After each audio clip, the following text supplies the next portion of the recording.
Okay, here we go. This is assignment 5B. This is a very important topic. This is dealing with the mean value theorem. The mean value theorem. And it's stated right down here below the Rolle's theorem. I'll talk about them both, obviously. But, okay, so if f is continuous on the closed interval AB and differentiable on the open, then there exists a number C in AB such that this. Okay. Bottom line, this is kind of what this is saying. Right. The stipulation is that it has to be continuous and differentiable on closed, or excuse me, continuous on closed and differentiable on open. All right, so it has to be continuous and differentiable A to B. All right. And then they say a statement that says this: f prime of C is equal to f of B minus f of A all over B minus A. Okay, this is the punchline of the mean value theorem. And so what the derivative is the instantaneous rate of change. I'm sorry, I'm losing my words.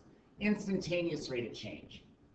And the slope, the f of b, this is like y2 minus y1 over x2 minus x1 kind of idea. This is your average rate of change. And so this is like the tangent line, and this is the secant line. Right, so if I take this secant line, the line that goes through AB, if I take that slope, there is a point C somewhere on AB such that its tangent line is going to be parallel to the secant line. So tangent line is parallel to the secant line. That's the mean value theorem right there. Now, Rolle's theorem is the exact same thing as the mean value theorem. However, what they say is that the slope from A to B is equal to the secant, in essence, the secant slope is equal to 0. So the secant has to be equal to 0, and then there's a point C such that the tangent line is equal to 0. Okay, the tangent slope is equal to 0. So mean value theorem, the slope can be anything you want it to be, or like, you know, if this has a slope of 3 over 5, then this slope would be 3 over 5. The Rolle's theorem, they have to be 0. That's really the only difference. Okay, so continuous and differentiable, et cetera, et cetera, et cetera. Okay. Explain why Rolle's theorem does not apply to the given function. All right, so I'm just going to graph this, and I'm going to show this why. So 1 minus absolute value x minus 1. Just take a look at this.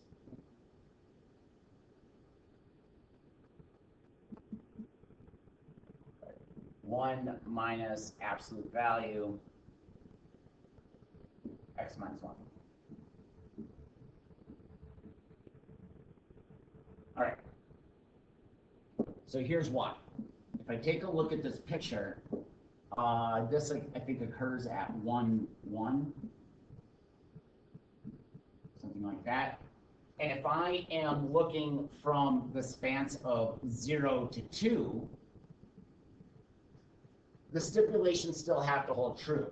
So is this continuous on closed 0 to 2? Yes, it is. It's continuous. Is it differentiable on open 0 to 2? No, it isn't. There's a sharp corner on the interval from 0 to 2. There's a sharp corner implying that it's not differentiable. So you can't use the Rolle's theorem, you can't use the mean value theorem because it's not differentiable on that interval.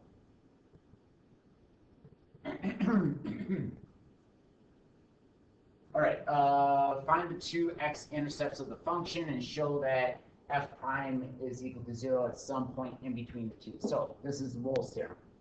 All right, so where are the two intercepts? So this would be x plus 1, x minus 2. This is at -1, +2. All right, so those are the two x-intercepts. Now, what we're going to do is we're going to find that derivative that is equal to that. All right, so the derivative is 2x minus 1, and I am going to see where is that also equal to 0. So in essence, what we're showing here is this. We have a parabola that intercepts at -1 and +2. We have this parabola that intercepts at -1 and +2.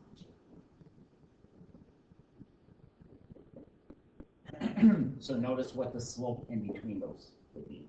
They'd be equal to 0.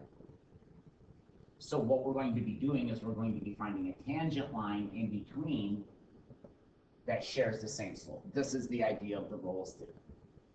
And so this x would be equal to, what, 1/2. So this is that c value. Notice how it's on the interval -1 to 2.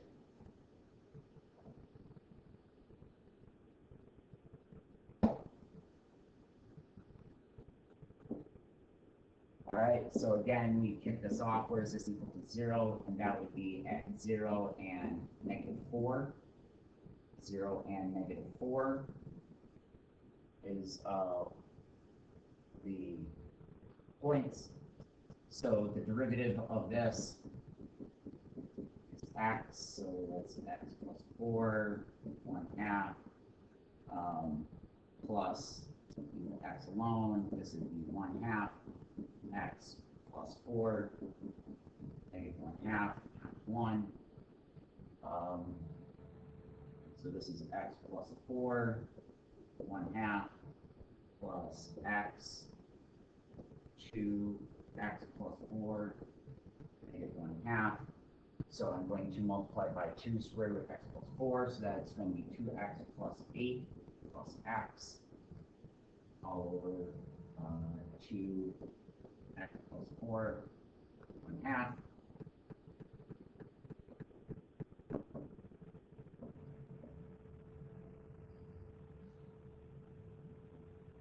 And so this is 3x plus 8 all over 2 square root x plus 4. All right, so, but again, where is this equal to 0? And then we're just focusing on the numerator. And so this would occur at -8/3.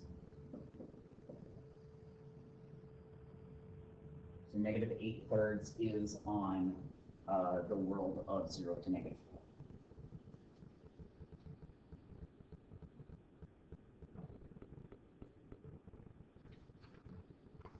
Okay, this continues on. Determine if the Rolle's theorem can be applied. Yes, that's continuous and differentiable. So yes, this can be applied. So f of 0, for instance, f of 0 is going to be 0. F of 3, this better also be 0. They'll take 3, store it in for x, and this is -x squared plus 3x. Yes, that is equal to 0. So so that's 0, 0. So this is Rolle's theorem idea. F prime of x is -2x plus 3, and so this is equal to 0 at 3/2. Okay, which is on the world from 0 to 3. So that is your c value that they speak of. I don't think this one can apply, because take a look at the derivative.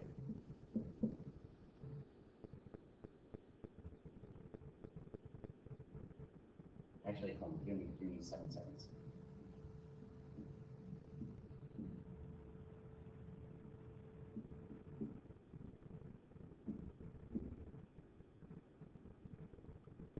All right. That would also be equal to 3, I'm assuming. Okay, yeah. Okay. So take a look at the derivative of this guy. So this would be 2/3 x to the negative 1/3. All right, 2/3 x to the negative 1/3. Rewriting that, that is 3/3 root of x. So notice x cannot be equal to the number 0. So it is not differentiable. It is not differentiable on -8 to 8.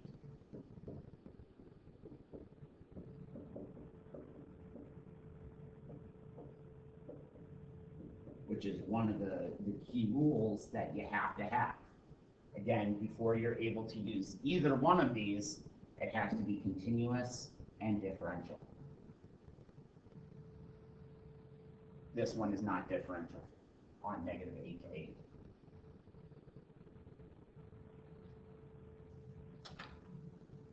Okay, this one's continuous and differentiable. It's a sign, so no funny business. They're both 0, so here we go, derivative. Cosine. Okay, so the cosine, and then, so I want to know where is the cosine equal to 0? That's where the derivative is equal to 0. So bringing in my unit circle, cosine is the x value. So where is the x value equal to 0? Well, right there and right there, which is at pi over 2 and 3 pi over 2. Both of those on the world from 0 to 2 pi. So this could be pi over 2.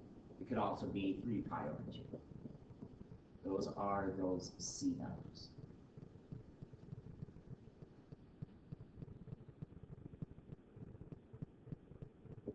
Okay, next is a tangent. And what a tangent looks like is this. This goes to pi over 2. This goes down to negative pi over 2. And then so you can take a look at pi and 3 pi over 2 kind of concept. All right, so what you're going to notice is this.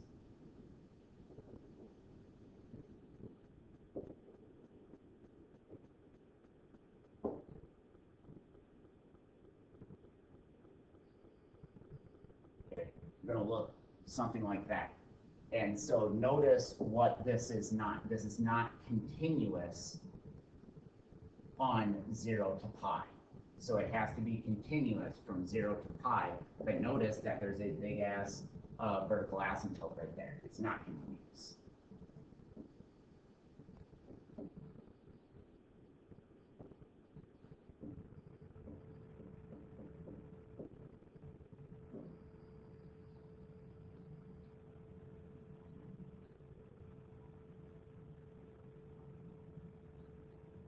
Minimize this down just a little bit so I can get more work room on this next one.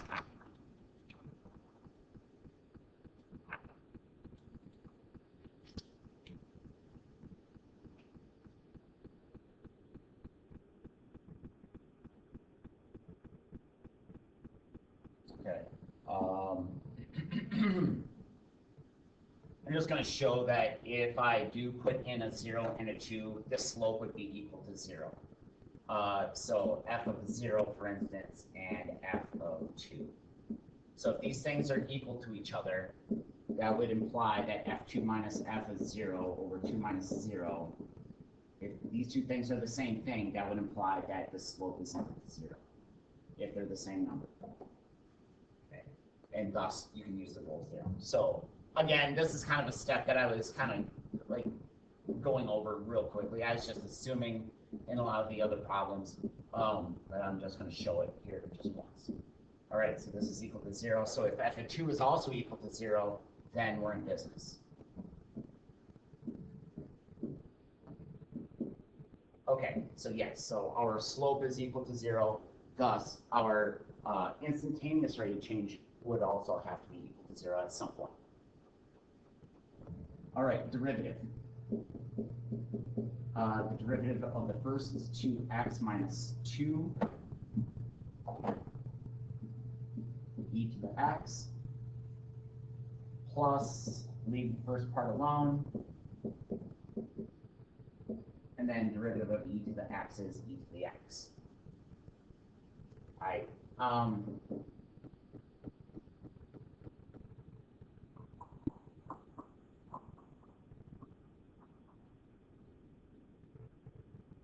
All right, so what I can do is I can take out an e to the x of everything, and that would just leave 2x minus 2 plus x squared minus 2x.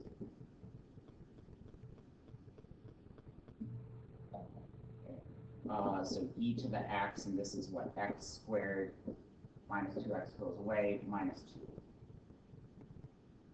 Okay, that's what the derivative is. And so I'm in the business of solving for 0. So x would be equal to plus minus square root of 2. Okay. Now, because this is on the world of 0 to 2, the negative doesn't make any sense. So the c value in this case is specifically positive square root 2.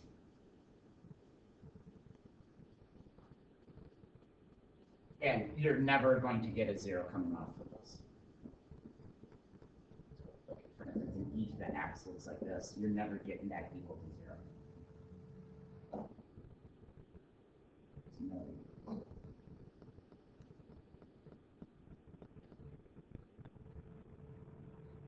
Okay. Here, sketch a secant line through the points, through those points. And then sketch any tangent line of the graph with values of c guaranteed by the mean value theorem. So this is just draw what the mean value theorem says. Okay, so first and foremost is the secant line. And so the secant line goes through those 2 points. Now what we're looking for is any tangent lines that has the same slope. So we'd have one guy right there,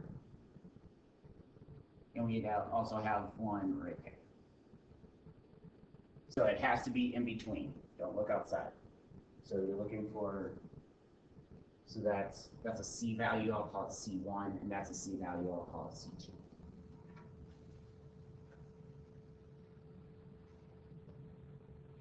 Okay, explain why the mean value theorem does not apply. So again, this is not continuous or not differentiable, one of the two. And notice how this is not continuous at x is equal to 3. It's not continuous at x is equal to 3. And notice how that's on the world from 0 to 6. So it's not continuous on 0 to 6 because it's not continuous at 3.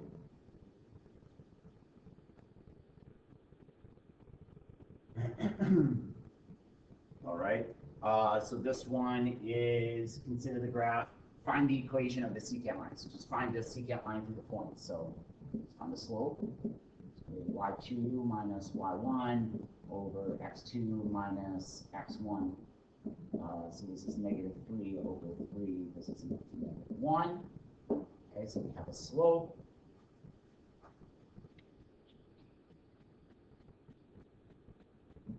We have a point. We can just choose any one of them. I'll choose the point 2, 1. And so y minus y1 is equal to m x minus x1. And so negative 1x plus 2 plus 1. Y is equal to negative 1x plus 3. Okay, that's the equation. What I'm assuming that they want you to take away from that is you know what the slope is. Okay, use the mean value theorem to determine a point C on that interval from negative 1 to 2, such that the tangent line is parallel to the secant line. All right, so what we just found is the average rate of change is equal to negative 1. Okay, the instantaneous rate of change is the derivative of uh, of our equation here. And so, again, the equation is this negative x squared, et cetera, et cetera. And so that's going to be negative 2x. All right? So we have the mean, or excuse me, we have the average rate of change, we have the instantaneous rate of change. So what the mean value theorem says is that the instantaneous rate of change is equal to the average rate of change at some point C on that interval. So that means negative 2x is going to be equal to negative 1 somewhere. And x is, just doing simple math, is 1/2. Notice how that is on the interval from negative 1 to 2.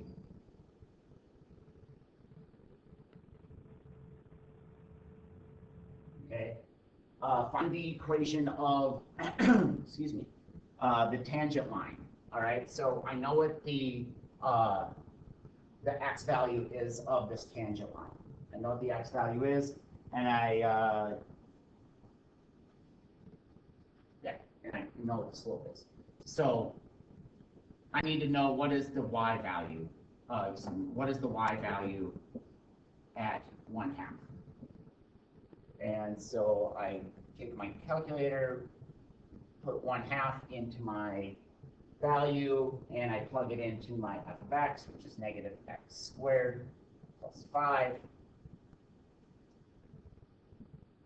Make it look like I didn't use a calculator, so this is 19/4.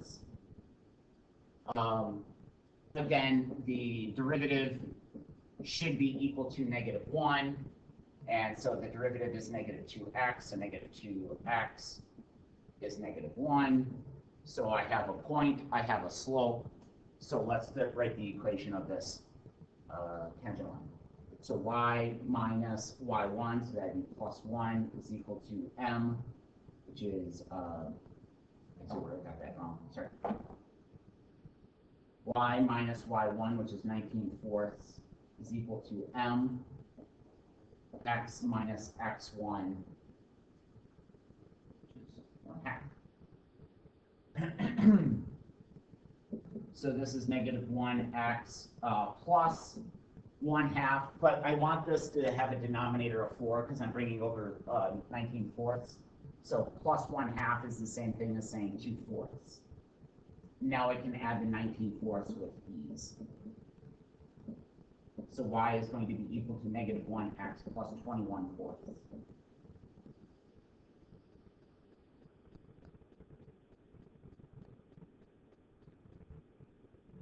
Using graphing utility to graph f, the secant line, and the tangent line. So here we go. So f is negative x squared plus 4, something. Negative x squared plus 5. Okay, that will be f. The secant line is negative x plus 3, and the tangent line should be negative 1x plus 21/4. Okay. I'm going to make my window somewhat small. So I'm going to go from like, I'll just graph it right here. That's the secant line and tangent line. Boom. It's working out really well.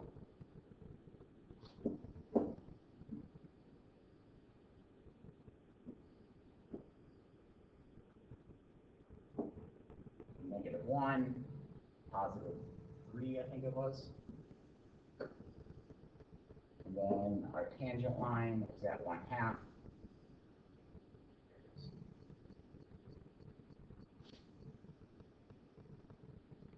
Okay, so straight up use the mean value theorem. So like this is our practice. Okay, so determine if it can be applied and then do it. Okay, yes, this is continuous, this is differentiable. So here we go. Let's begin with the average rate of change. The average rate of change is going to be f of 1 minus f of negative 2 all over 1 minus negative 2. All right, so f of 1 is 1. minus 4 all over 3. So this is -1. Okay, average rate of change is equal to -1.